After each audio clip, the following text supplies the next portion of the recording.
c'est Mixi. Alors, je vous retrouve pour ma première vidéo. Voilà, on va parler d'histoire criminelle.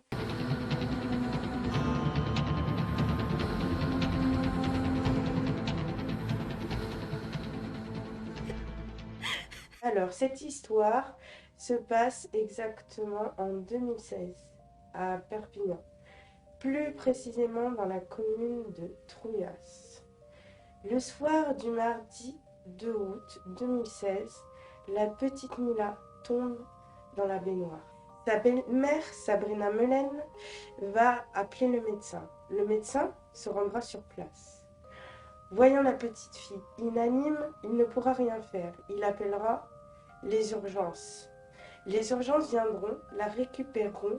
Sabrina Melen continuera à dire qu'elle est tombée dans la baignoire, malgré les pompiers qui ne comprennent pas vraiment cela. Au vu des blessures de la petite Mila, 2 ans et demi, ils se rendent donc à l'hôpital de Perpignan, aux urgences. Elle sera du coup transportée par hélicoptère au CHU de Montpellier, là où elle succombera à ses blessures. Le médecin légiste en conclura après autopsie que la petite Mila, 2 ans et demi, est morte due à un œdème et une hémorragie cérébrale causée par plusieurs lésions. Il remarquera aussi que le corps sans vie de la petite fille est recouvert de plus de 50 ecchymoses, ce qui laissera penser que Mila était victime de maltraitance. Le lendemain, en début d'après-midi exactement, le juge d'instruction arrivera le premier à l'hôpital, où Sabrina Melen était provisoirement placée dans une chambre sous surveillance policière. Le juge décide de son incarcération provisoire, réclamée aussi par le parquet.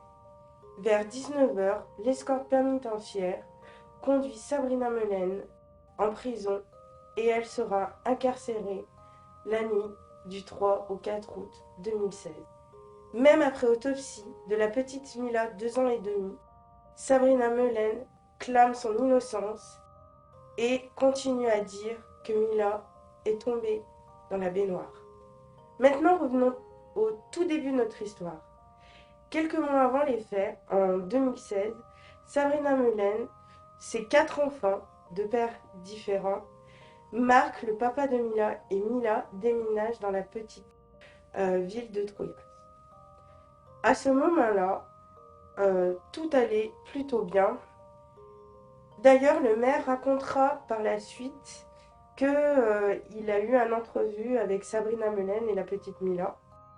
Et il avait l'impression que Sabrina Melen était plutôt attentive aux besoins de l'enfant, plutôt calme, posée, et elle se préoccupe énormément de Mila.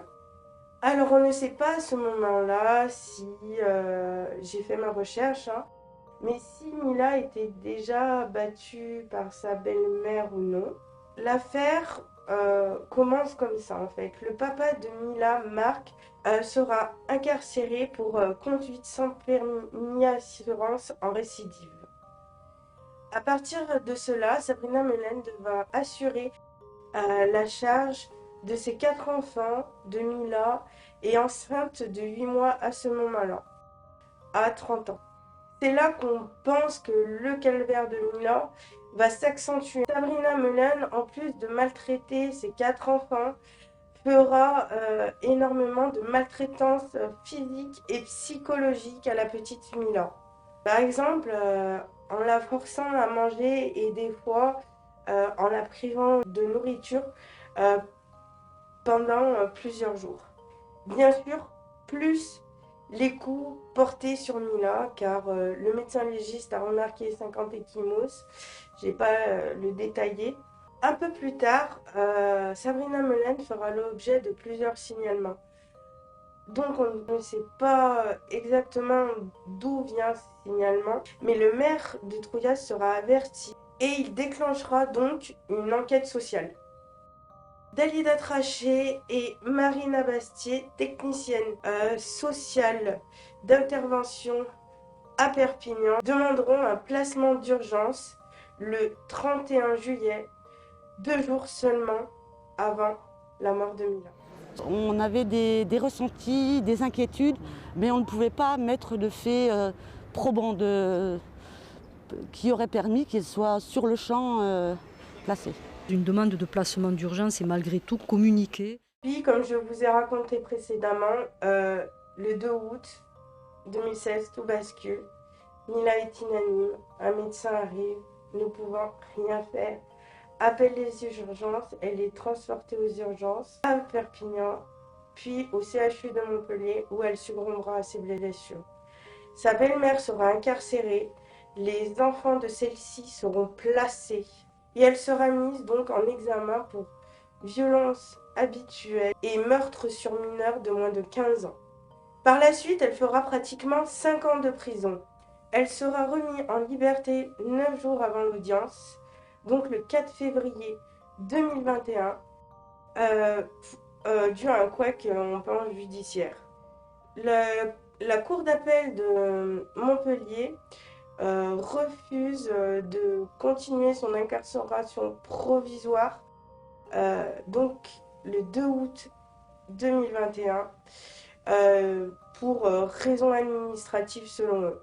Elle sera assignée à domicile, sous bracelet électronique, chez un proche dans l'heure dont elle est originaire. Arrive l'audience, qui se tient à la cour d'assises des Pyrénées-Orientales. L'audience commencera le 12 février 2021 et se terminera le 17 février 2021. Donc il durera 4 jours. Il y a un dimanche qui tombe et donc le parquet est fermé. Il n'y aura pas d'audience le dimanche. Elle risque 30 ans de réclusion criminelle, sachant qu'elle a 35 ans et sortira à 65 ans. Bien sûr, Sabrina Melen plaide pour sa non-culpabilité, mais la famille de Mila et les proches de Mila ne la croient pas et cherchent des réponses. En même temps, vu les preuves qu'on a contre elle, c'est normal qu'ils ne la croient pas du tout. Le premier jour de l'audience, Sabrina Melen auditionnait 45 minutes. Dans ces 45 minutes, elle passera très très vite sur les faits du 2 août 2016, alors que les proches de la petite Mila attendent des réponses. Et le pire du pire, elle ne s'excusera même pas. Sabrina Melen accentuera seulement à la barre, je pense, pour se défendre, qu'elle a eu une enfance très très malheureuse avec un père absent de sa vie, une mère alcoolique et qui la battait et un beau-père tout aussi alcoolique. Au pire, pour moi, on s'en fout. Les proches de Mila, je pense qu'ils s'en foutent aussi. Ce qu'ils veulent, c'est des réponses, savoir ce qui s'est passé. Et ils ne sont pas là pour savoir sa vie en fait, et les juges non plus.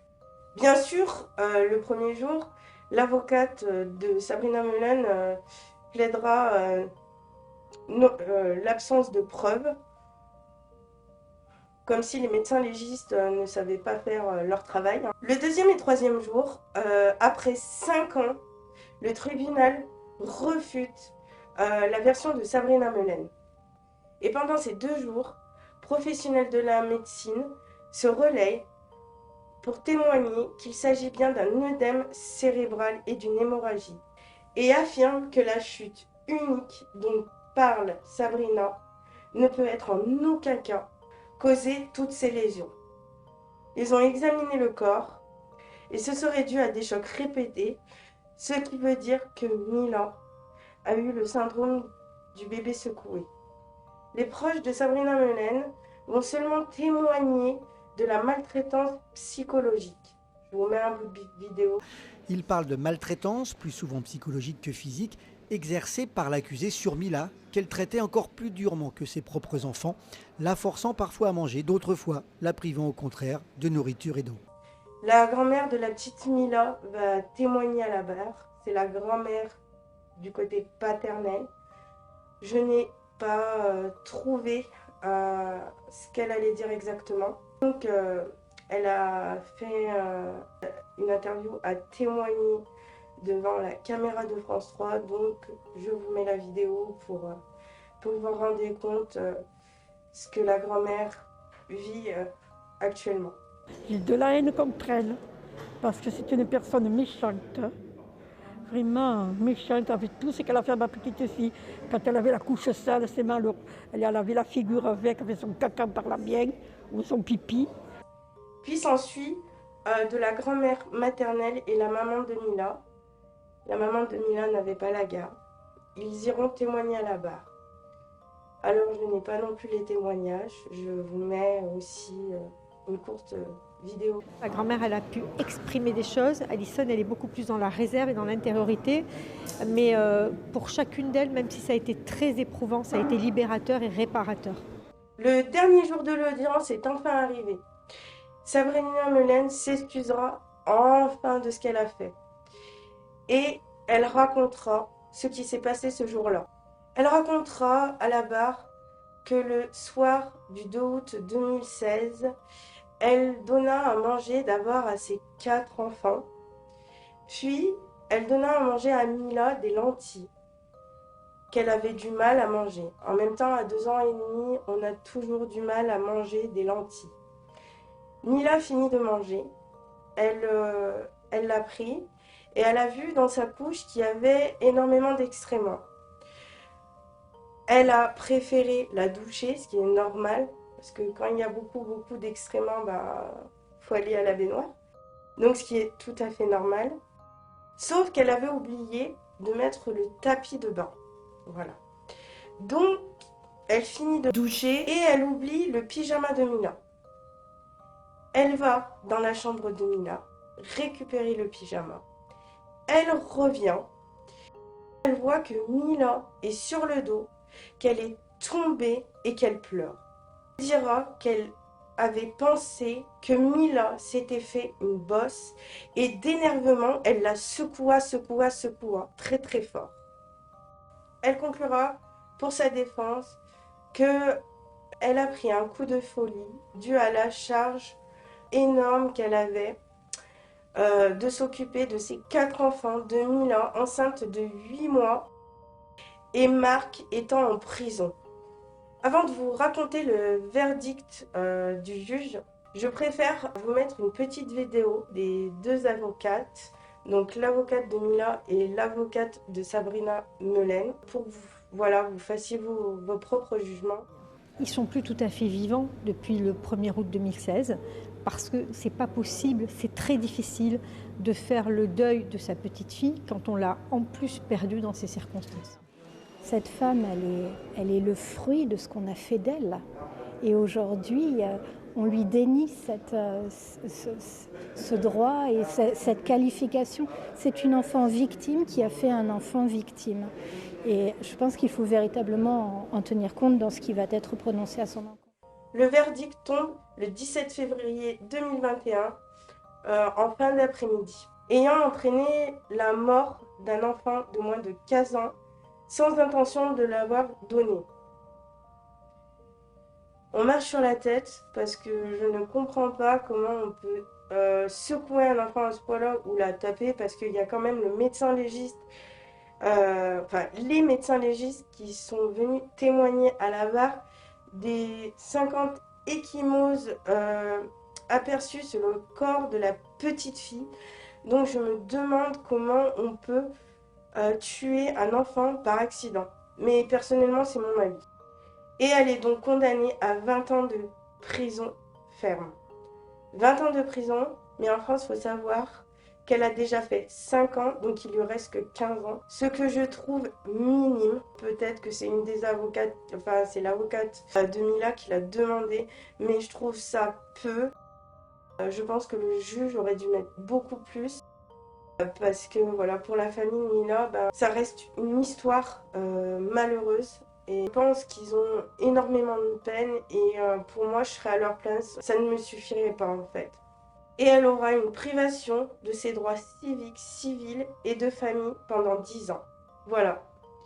Donc moi, ce que je pense de cette affaire, dès le départ, elle savait très bien ce qu'elle a fait. Elle aurait pu le dire. Elle a mis de 2016 quand même à 2021. Et je trouve que c'est énorme pour qu'au final, le dernier jour au tribunal, à mon avis, par rapport aux preuves, elle a dit ce qu'elle avait fait. Je pense aussi qu'elle a dit ça, mais qu'on ne sait pas tout. Parce que il y a eu d'autres choses qui sont rentrées en compte, comme les 50 ecchymoses, etc. Après, toutes mes condoléances aux proches de la petite Mina, 2 ans et demi. C'est toujours terrible de perdre un enfant. Et c'est pour ça aussi que je fais cette vidéo en fait. C'est pour vous dire que si vous avez un proche ou quelqu'un de votre famille dont vous avez des soupçons, que vous pensez qu'il maltraite, et quand on parle de maltraitance, c'est aussi psychologique que physique, c'est les deux, n'hésitez pas, appelez ce numéro-là, celui que je vous mets, ou faites des lettres à la protection maternelle et infantile, que ce soit en anonyme ou que ce soit avec signature. C'est beaucoup mieux en signature, mais s'ils ont beaucoup de signalements en anonyme, ils viendront vérifier. Et ça, c'est très important, parce qu'un enfant n'a pas demandé de venir au monde. Un enfant, on est là pour le protéger. Oui, certes, dans cette histoire, Sabrina Melen était la belle-mère de Mila. Mais du moment où elle a accepté que Marc, son compagnon, son nouveau compagnon, est un enfant, elle l'a accepté. Et du moment où elle l'a accepté, c'était pour la protéger, car un enfant ne peut pas se protéger tout seul, malheureusement. En plus, elle maltraitait ses 4 enfants aussi. Qu'on accepte de garder ses enfants, qu'on n'accouche pas sous X par exemple, ou qu'on n'avorte pas, qu'on les garde, c'est pour bien les élever, avoir de l'attention envers eux et encore une fois les protéger. Donc c'est super important ça. Je sais que c'est dur, mais il faut le faire. Pensez vraiment à l'enfant, pensez vraiment à l'enfant parce que c'est super important. Voilà, ou sinon, j'espère que vous avez apprécié cette vidéo. Si oui, n'hésitez pas à vous abonner, mettez j'aime. Et puis, toutes les semaines, vous aurez une nouvelle vidéo de Mixi sur des nouvelles histoires criminelles. Pas que sur les enfants, même si j'aime bien traiter des histoires d'enfants, car c'est hyper important et que même si des personnes réagissent, il faut vraiment réagir vraiment. Et c'est pour ça, il faut que vous réagissez tous. Voilà. Je vous remercie encore une fois. Je vous souhaite une bonne journée ou une bonne soirée. Et puis à bientôt. Bye bye.